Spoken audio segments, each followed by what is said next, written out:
ಬಂದಿದೆ ಬಂದಿದೆ ಹಿರಿಯರ ವಾಣಿ, ಹಿರಿಯರೇ ಇತರ ರಾಜ ರಾಣಿ, ಹತ್ತೋಣ ನಾವು ಅವರ ನೆನಪಿನ ದೋಣಿ, ಕೇಳುತ್ತಾ ಖುಷಿ ಪಡೋಣ ಹಿರಿಯರ ವಾಣಿ, ಕೇಳ್ತಾನೆ ಖುಷಿ ಪಡೋಣ ಹಿರಿಯರ ವಾಣಿ, ಕೇಳ್ತಾನೆ ಖುಷಿ ಪಡೋಣ ಹಿರಿಯರ ವಾಣಿ. ಇದು ಹಿರಿಯರ ಕತೆ ಹಿರಿಯರ ಜೊತೆ ನಿಮ್ಮ ಹಿರಿಯರ ವಾಣಿಯಲ್ಲಿ. ಕೇಳ್ತಾನೆ ಇರಿ, ಖುಷಿಯಾಗಿರಿ. Hello listeners, this is your RJ Sai Sudha and I welcome you all to Anubhav, a joint project of National Institute of Social Defence, Ministry of Social Justice and Empowerment, Government of India and Media for Community Foundation, implemented by Nightingales Medical Trust. Project conceived by Dr. R. Sridhar. Project investigator Alok Verma. Coordinators Pooja Murada, Sai Sudha and Kaushalya. Government of India has initiated Elderline toll-free number 14567. Elders or anyone on behalf of elders can call between morning 8 a.m. to 8 p.m. for any questions, queries and support to elderly. Today we have with us Mrs. Rajalakshmi Kanthan. She is going to share a real story she heard when she was in the US. She developed her storytelling skills because of her maternal grandmother, who was very fond of listening to stories. She would encourage her to narrate the stories of movies she had watched, as she had no movie theatres in the village she lived in. Rajalakshmi would add enough details so that her grandmother could visualize the stories. Years later, her own grandchildren were keen to listen to her stories. Looks like she has been a storyteller all her life. Let's listen to what she has to say today. This is a true story which I heard when I was in New Jersey a few years back. We met this person called Raju and he was a very interesting person. We asked him to come join us for lunch one day, and while we were in conversation, he shared the story about himself with us. Raju was born in a family, middle class family in Karnataka, and his father was an English teacher.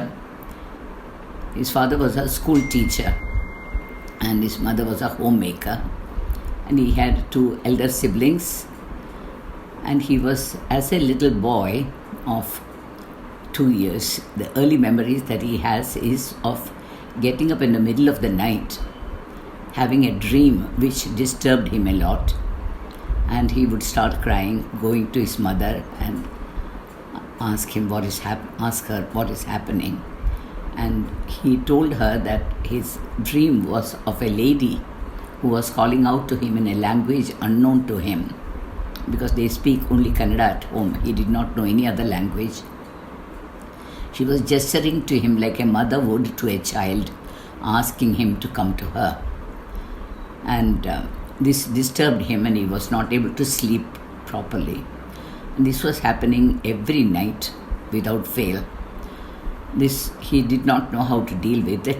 Neither did his parents know how to deal with that. This continued in his life every day. And this sort of made him become somewhat of a recluse, and he could not have a proper friendship with his siblings and other people. He felt he was a strange human being. Otherwise, he was a good student at school, and as he started regular school and he started learning English, he realized that the lady who spoke to him in the middle of the night was speaking to him in English. And he knew that she was calling out to him and saying, "My son, please come to me. My son, please come to me." And he wondered, who is this lady who was very dark complexioned, he had never seen her anywhere before, and why is this happening to him every night?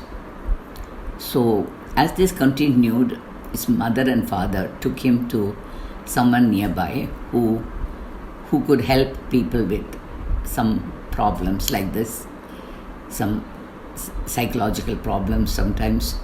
So they thought it could be something like this, and they took him to that person. And this person whom they consulted told him that this was an experience from his previous Janma. And he said this lady who is calling out to him would have been his mother in his previous Janma. And that's what is happening. And he said this lady is still alive. She is somewhere in the United States. So till he meets her, these dreams will continue. So, but there was nothing that could be done about it. He was still a student, and this continued. And then one other strange thing happened. One day he and his siblings together went for a long walk, and they saw a church nearby on a hill. And so they went to see the colorful the stained glass windows of the church. When they looked at that, he said, "Oh, I know this story." And he started telling them story of Mary of Magdalene and other biblical stories, looking at the pictures on the stained glass window. And his siblings were very surprised about it, because they had never heard any of the biblical stories, and they did not have a book of such stories at home or in school. And they had not been taught anything about this in school. So they asked him, "How do you know these stories?" He said, "I just know it." And they wondered how it could be that he knows something which they all had not even heard of. So this was another thing which was bothering him. So this went on. He finished schooling, and then he went to college. The dreams still continued, and he he graduated with good distinction. He started applying for jobs. But somehow or the other, he was not getting any calls for interviews, and even if he had an interview or two, he was not successful in finding a job.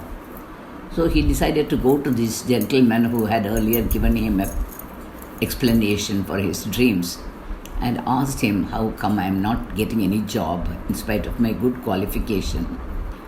So he told him, "I told you that you have to go to the United States.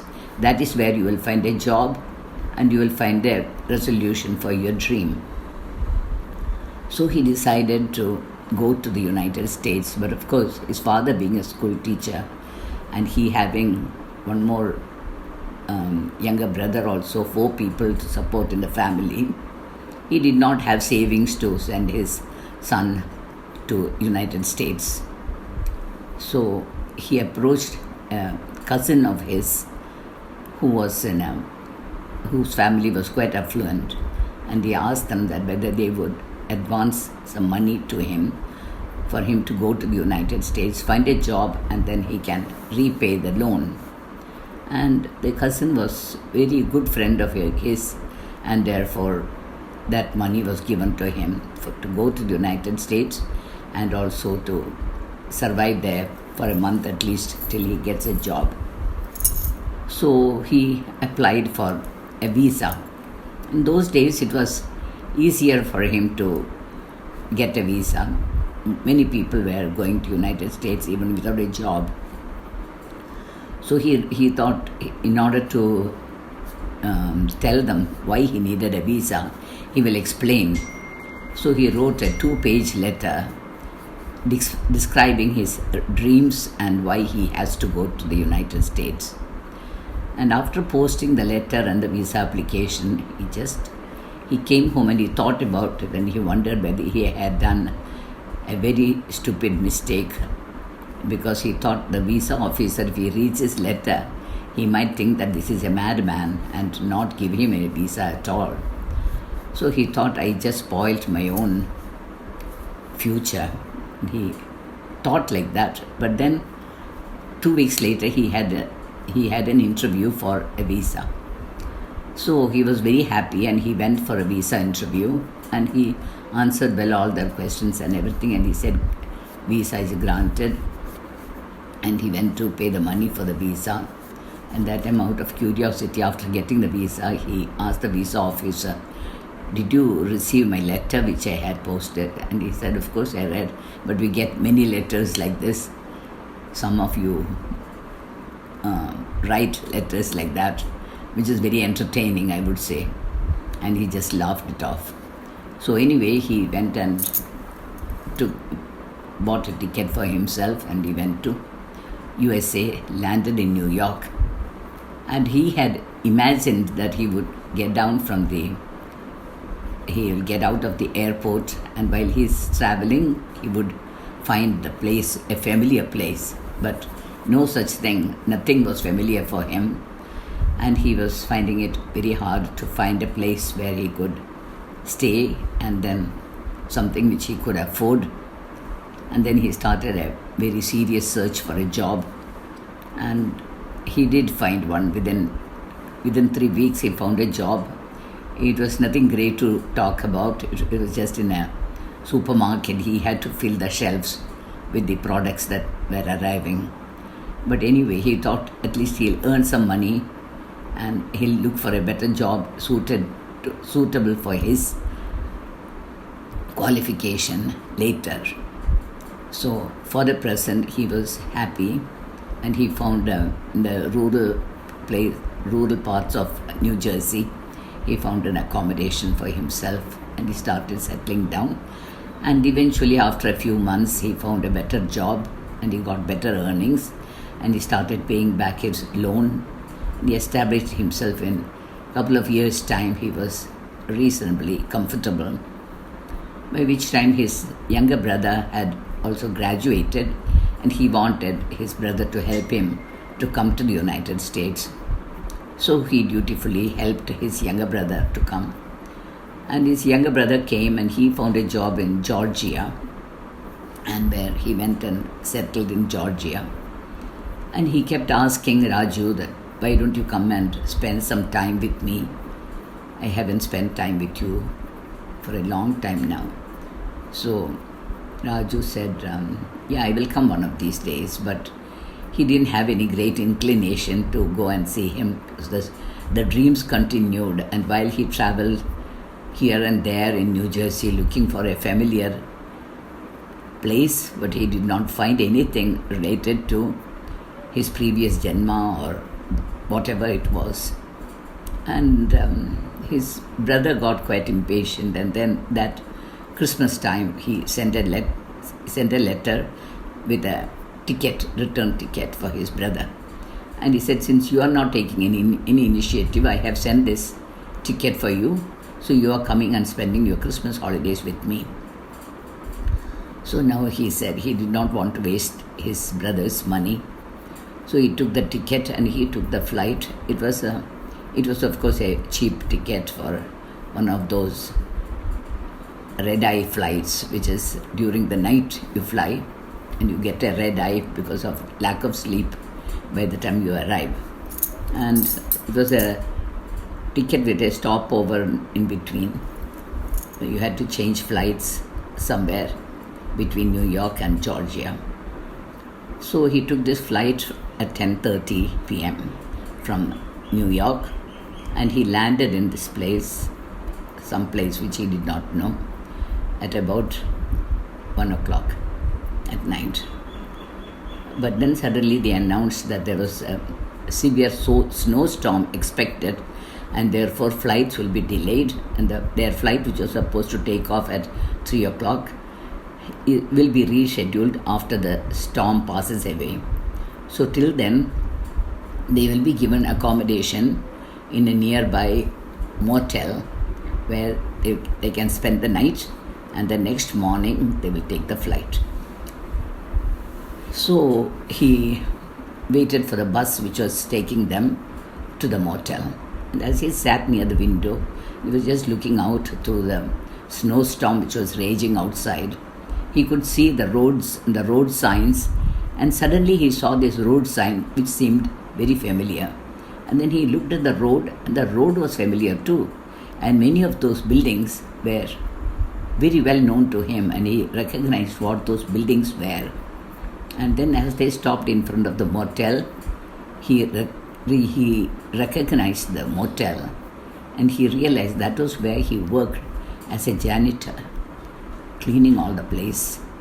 And he got a room, and he went to the room and he looked at the floor which he remembered cleaning it so many times every day. Every day he was cleaning the floors of these rooms in the motel, cleaning the bathrooms, the wash basins. He remembered all that. And then as he stood near the window and looked out, he looked at the wooded area nearby, and he remembered, and it was like a flashback in a movie. He could see unfold before him the last day of his life. He was an African American who was working as a janitor in this place, and that day was his 21st birthday. He and his mother lived very close, about 10 minutes walk from the motel. And his mother had told him that morning that today is your special birthday. In the evening I want to bake a cake and call some of your friends, and you will have a good time together in the evening, so come early. And so he had asked his boss whether he could leave early that day, and he was told if he finished his work he could leave early. So normally he would have left only at about 5:30 or 6 in the evening, but instead he decided to leave by 4.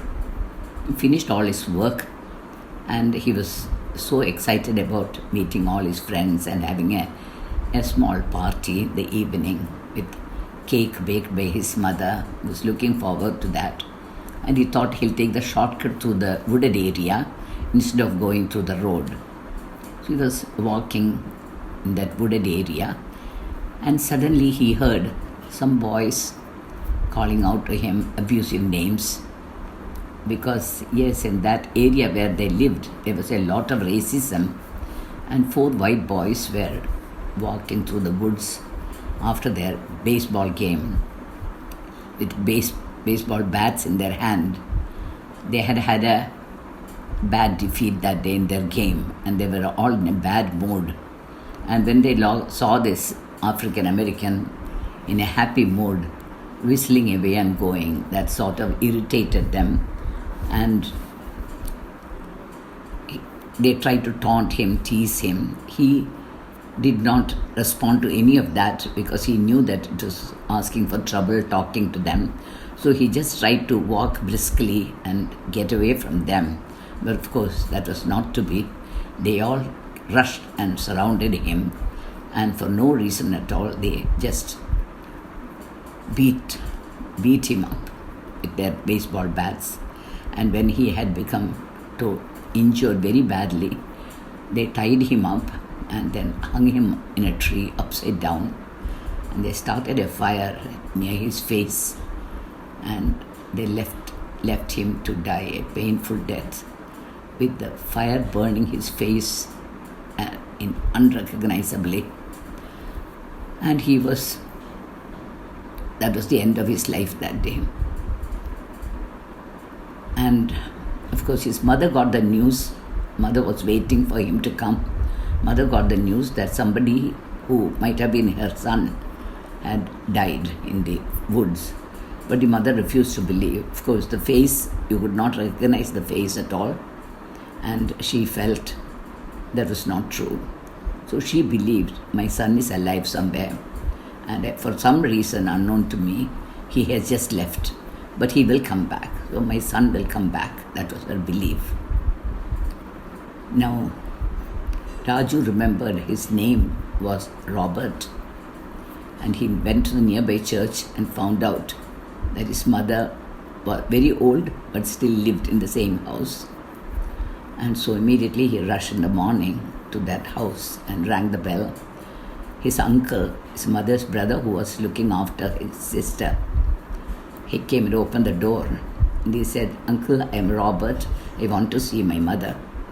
And he said, "You are Robert? You don't look anything like Robert. And how can you be Robert?" So he said, "Uncle, I'll tell you. You remember you gave me a saxophone for my 18th birthday, which I have left in the room, in that room shelf. I can show you that. And it had a dent on the right hand side. When I asked you about it, you said you bought it in a second hand shop." So uncle was convinced that this was Robert, but he was transformed completely. So he took him to his mother, and the mother said, "I told you that one day my Robert will come back. He will go nowhere without telling me that he's going. Without taking leave of me, he will not go anywhere. So I'm so glad he has come back. So Robert said, "Yes, mother, I have come to take leave of you, but I'm not your son anymore. And I just came to tell you goodbye. Now I have to leave." He said this and he came back. And then, of course, he took the flight to his brother's place, and he was free from those dreams. From that night onwards, he did not get any of those dreams. And he was glad that he was able to meet this mother who had been waiting for her son for such a long time. So that is the end of this particular story. Thank you for listening patiently. Thank you. Bye.